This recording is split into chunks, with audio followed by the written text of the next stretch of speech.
today on Christian World News. When you look at the resurrection evidence, it's pretty remarkable how strong it is, and that's why it's at the core of Christianity. Historical proof for the resurrection. 3 experts make their case for the risen Christ. Plus, you might call it the family business, the role Jesus' brothers and cousins played in leading the early church.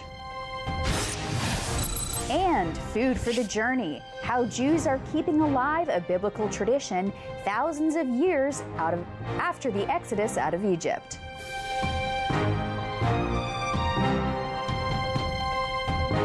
여러분 안녕하십니까? 크리스천 월드뉴스입니다. 얼마 전 부활절을 보냈는데요. 부활절은 개신교에서 가장 중요한 절기 중 하나입니다. 예수님의 부활이 없었다면 예수님이 구세주이자 메시아라는 주장도 성립하지 않기 때문입니다. 그렇기 때문에 부활이 사실임을 증명하는 것도 그만큼 중요합니다. 오늘은 이 부활에 대한 증거들을 찾아가 봅니다.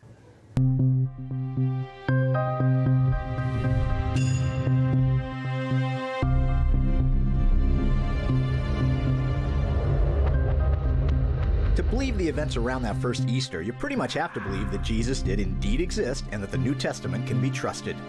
Biblical scholar Jonathan Marrow. The fact is, we have far more sources for Jesus of Nazareth than we do for many historical figures in the first century. We have at least 18.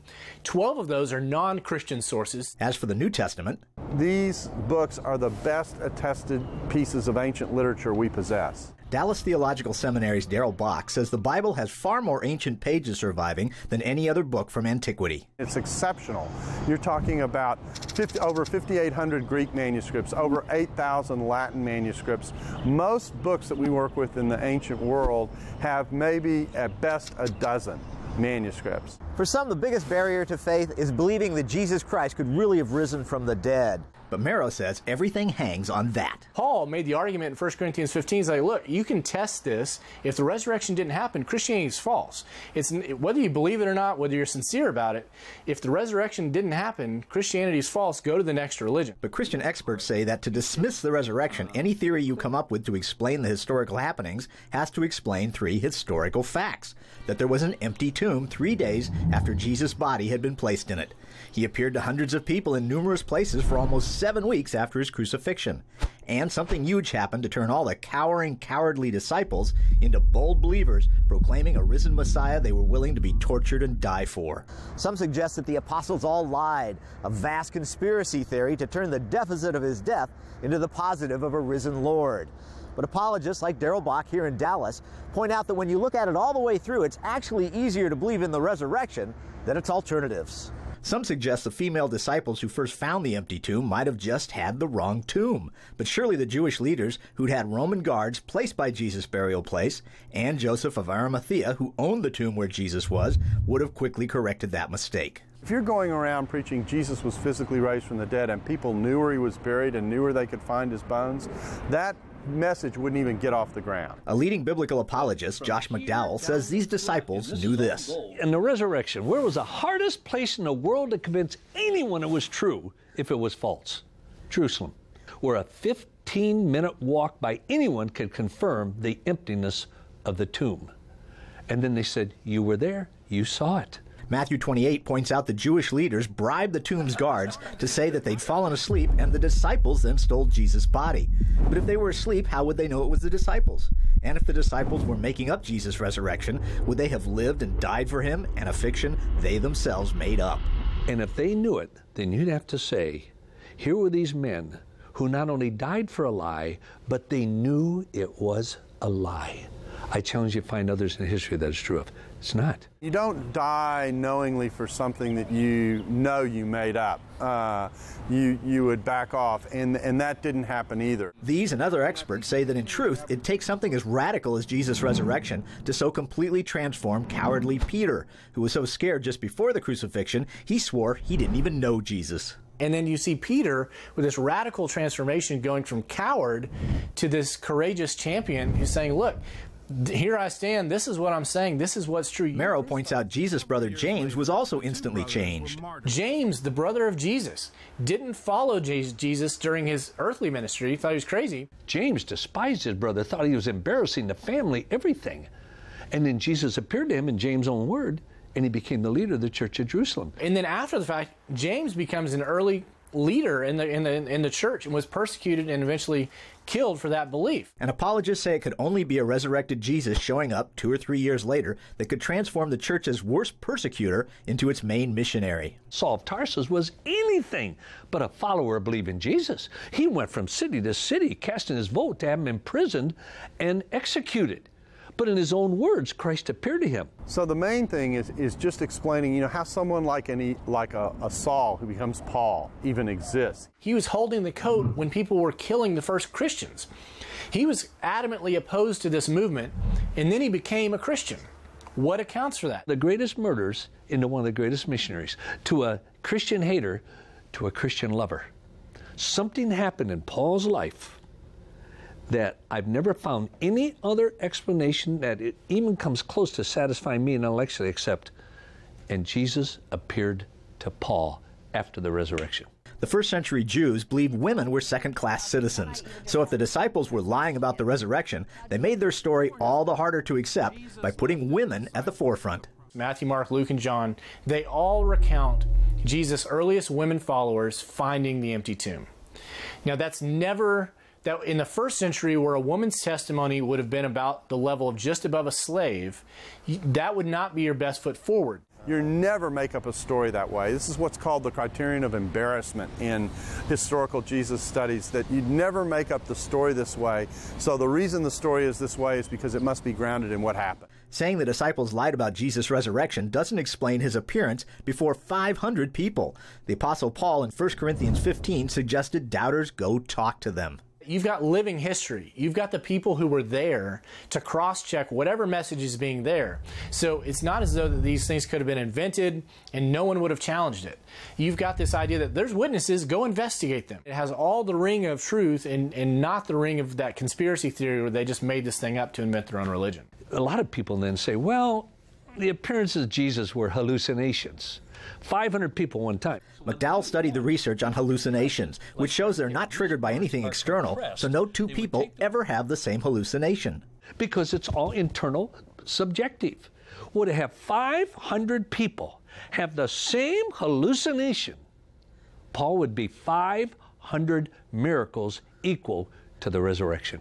But Merrow does say to accept the resurrection, you do have to believe in God. But if it's at least possible that God exists, then miracles become possible. And when you look at the resurrection evidence, it's pretty remarkable how strong it is. And that's why it's at the core of Christianity. But it's not a blind faith kind of thing like believing in the Easter Bunny or a lucky rabbit's foot. Christians don't believe that Jesus rose from the dead because the Bible says so.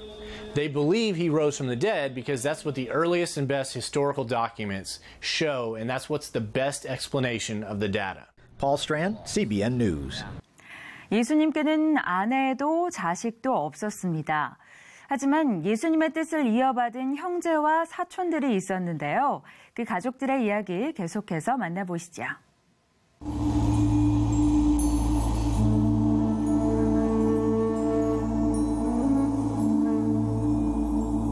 During Jesus' ministry here in Galilee, both Jews and Gentiles accepted him as the Jewish Messiah. But some of the hardest people to convince were his own brothers. Now imagine one day your older brother comes home and says, "Family, I've got some wonderful news. I'm the Christ, the Son of the living God." What would you do? You'd reach for the phone directory and repeat for a psychiatrist, right? He's deluded. Unless he dies and comes back to life as he said he would 3 days later. Then you put the phone directory away and you believe. And this is exactly what happened to the brothers.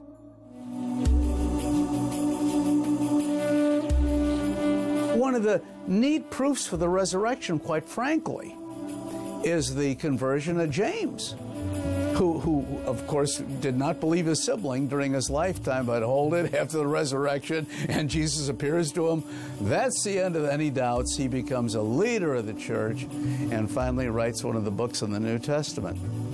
James was a devout man who was well known in the Jewish temple. As a matter of fact, he was called James the Just, Hodikaios is the Greek, because he was something of a holy man.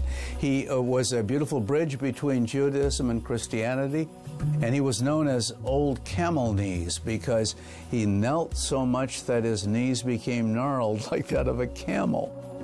After Jesus' death, the disciples appointed James the first bishop of Jerusalem. He led the first church council in history, where he made the historic decision that Gentile Christians should not be forced to convert to Judaism. I kid you not. If that council had not made the decision that it did, I'm not sure the Christian church would have survived. The church in Jerusalem survived, but James, like his brother before him, died a violent death. Because James had entree with the priests as well as the Christians, they thought they could use him to discredit Christianity. So they brought him to the temple, and they asked him to denounce Jesus. And instead, he defended Jesus and looked forward to his coming spiritual rule. And so they toppled him down from the temple. He was still alive, and it was a laundryman, and he had a club that they used for beating the laundry, and they clubbed him over the head. And that's what finally killed him. This is the spot where James fell to his death, leaving the church in Jerusalem without a leader. So the local believers got together to elect a new bishop. And once again, they decided to keep it in the family.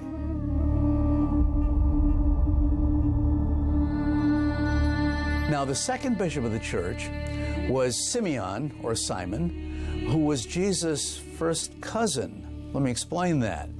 Joseph had a brother named Clopas. Clopas had a son named Simeon. In Luke's gospel, Clopas is one of the two men who walked with Jesus on the road to Emmaus. Early church writers say this man was the brother of Joseph the carpenter, which means that he was also Jesus' uncle. Clopas had a son named Simeon, and so Jesus then would have had this as his first cousin, and he was the second bishop of the church. Simeon became the bishop of Jerusalem in AD 66. The Jewish war with Rome had just begun, and the city was under siege, just as Jesus had prophesied 3 decades earlier. When you see Jerusalem surrounded by armies, then you will know that the time of its destruction has arrived. Then those in Judea must flee to the hills. Let those in Jerusalem escape. Simeon remembered the words of his cousin and waited for the right moment to leave the city. 예수님이 부활하시고 몇 년 후 로마의 통치 속에서 교회들은 고통을 겪게 되는데요. 이 시기 굳건한 믿음으로 교회를 이끌어간 이들의 이야기를 전해드립니다.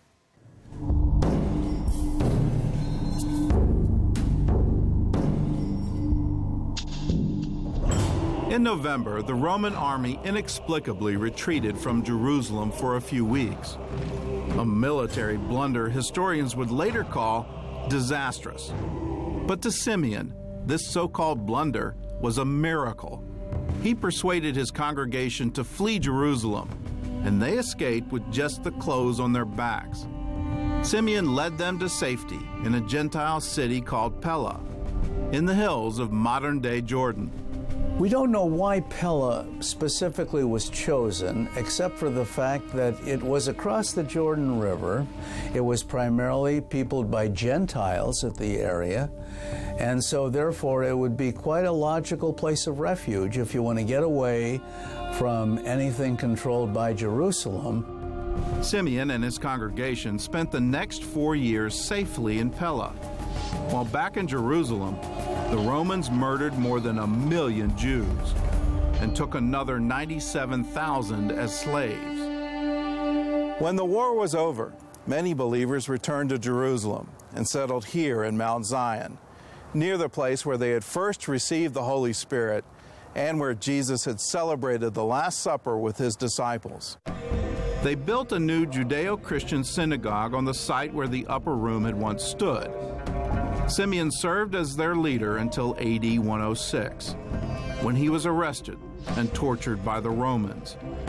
Then, like his cousin, Simeon was crucified. He was 120 years old. A few decades earlier, two more of Jesus' relatives had caught the attention of the Roman Emperor Domitian, who carried out one of the most violent Christian persecutions in history. The last record we have of any of Jesus' family would, I think, be the grandsons of Jude.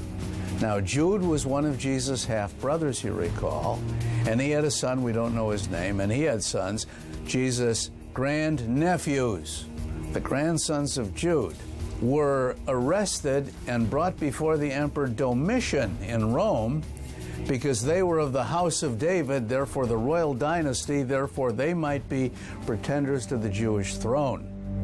Jesus himself had once predicted the persecution of his followers. You will be accused before governors and kings. This will be your opportunity to tell them about me. With this prophecy in mind, the grandnephews of Jesus went boldly to Rome. They were brought here to the palace of Domitian.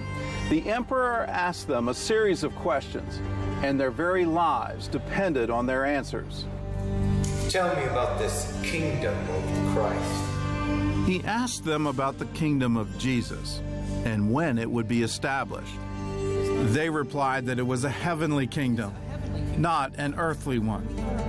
When the brothers appeared before Domitian, he asked them about their background and so forth, and they were rustic sorts. They were used to agricultural toil, and they had only about 80 acres between them, and they showed him their hands, which were gnarled from farm labor, and so Domitian decided, these don't look like royal types to me. Remove them. They're no threat to me. So at that point, he let them go, and he stopped the persecution of the church. They returned then to the Holy Land, and they were tremendously appreciated for the public testimony they had made before the Emperor of Rome. And they were called the Desposine. That means Lord in Greek. These were of the Lord's family, so they were very big in the church after that. Several years later, the two brothers were martyred under a different Roman emperor, Trajan. For the next few decades, members of Jesus' family continued to lead the church in Jerusalem. Nothing is known of them except their names, preserved in early church records. The last known relative of Jesus was Judah Kyriakos, a Greek name that means Judah of the Christ. He was the great-grandson of Jesus' brother Jude and the last Jewish bishop of Jerusalem. In AD 130, the Emperor Hadrian leveled the city of Jerusalem. On its ruins, he built a new city, dedicated to the Roman god Jupiter. The records of Jesus' family were lost, along with the old city of Jerusalem. After that, we lose track. Not that there might not have been generations who were related to Jesus. We have no more record of them. The legacy of Jesus' family lives on today. Two of his brothers wrote books of the Bible, and at least 5 of his relatives died for their faith. They were devout Jews who became the first Christian bishops in history and kept the early church alive in Jerusalem.